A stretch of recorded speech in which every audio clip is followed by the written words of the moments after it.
अस्सलामुअलैकुम दोस्तों, मेरा नाम है सैयद तौसीफ़ और आप देख रहे हैं अनफोल्डिंग माई लाइफ। क्या इंसानों के लिए इमॉर्टलिटी यानी हमेशा की ज़िंदगी का ख्याल किसी तरह से मुमकिन है दोस्तों?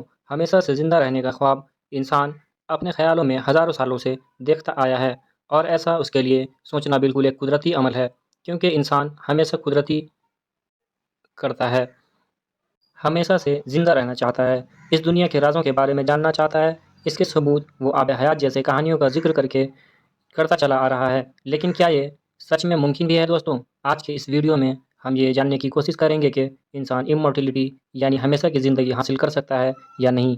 फिर चाहे वो साइंस के अंदर एडवांसमेंट की सूरत में हो या फिर किसी आब हयात जैसे पानी की सूरत में। अगर ऐसा मुमकिन है तो कैसे, और अगर ये मुमकिन नहीं तो ऐसा क्यों है? जो कि यकीनन आपके दिमाग में पैदा होने वाले कई सवालात के जवाब को क्लियर कर देगा। दोस्तों, हमें लाइफ एक्सपेक्टेंसी यानी कि इंसानी पैदाइश से लेकर इसके मौत तक का सफ़र लगाने के लिए हमें सबसे पहले ये समझना होगा कि इंसानी जिस्म आखिर बूढ़ा होता ही क्यों है, जिसका जवाब हमें आज की मेडिकल साइंस देता है कि हर इंसान के जिस्म में मौजूद क्रोमोसोम जो कि जिस्म के बढ़ोतरी के ज़िम्मेदार होते हैं, जो कि डीएनए के अंदर मौजूद होते हैं, यही क्रोमोसोम इंसानी जिस्म को ऑर्डर देता है कि जिस्म के किस हिस्से को कब और कैसे बढ़ाना है, जो कि हमें अपने माँ बाप से विरासत में मिलता है।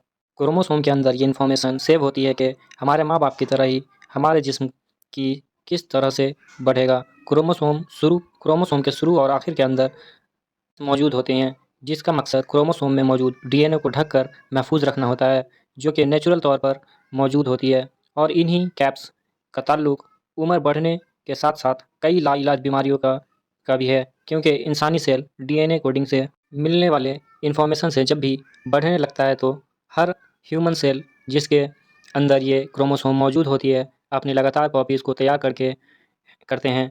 हर सेल के तैयारी के बाद इसे कट करके इसके सराउंड टेलोमेरस की कॉपीज़ इसके कैप्स इसके किनारों पर बनती हैं। अंदर बढ़ने के साथ साथ ये टेलोमेरस छोटे होते जाते हैं, यहाँ तक कि बिल्कुल ख़त्म हो जाते हैं। ये बढ़ते हैं है ही नहीं या फिर बचते ही नहीं हैं। यहाँ अब अब हमें ह्यूमन सेल डिस्ट्रीब्यूट होना बंद हो जाता है और इसके रिज़ल्ट में हमारी स्किन खुद को रिफ़िल करना या रिस्टोर करना बंद कर देती है। सो हमारे फेस पर झुर्रियाँ बनती हैं, हड्डियाँ कमज़ोर होने शुरू हो जाती हैं और पूरा जिस्मानी निज़ाम एक खटारे मशीन की तरह आहिस्ता-आहिस्ता से कमज़ोर होने लगता है।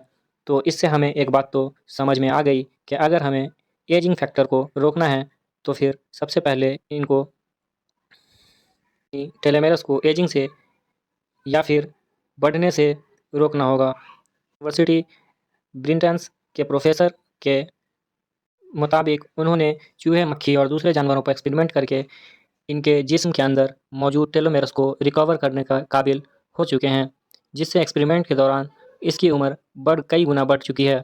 लेकिन वो ये एक्सपेरिमेंट ह्यूमन पर नहीं कर सकते, क्योंकि इंसानों के क्रोमोसोम और डीएनए का स्ट्रक्चर एनिमल से बिल्कुल डिफरेंट है। और दूसरी सबसे इम्पोर्टेंट वजह यह है कि बढ़ने के अलावा ह्यूमन एज बढ़ने का ताल्लुक टेलोमेरस के अलावा कई हज़ार दूसरे फैक्टर से भी है। सो इसलिए हमें एक फैक्टर को कवर कर भी लें तो बाकी अप्रॉक्स 14,000 और भी फैक्टर्स हमारी इंतज़ार करेंगे।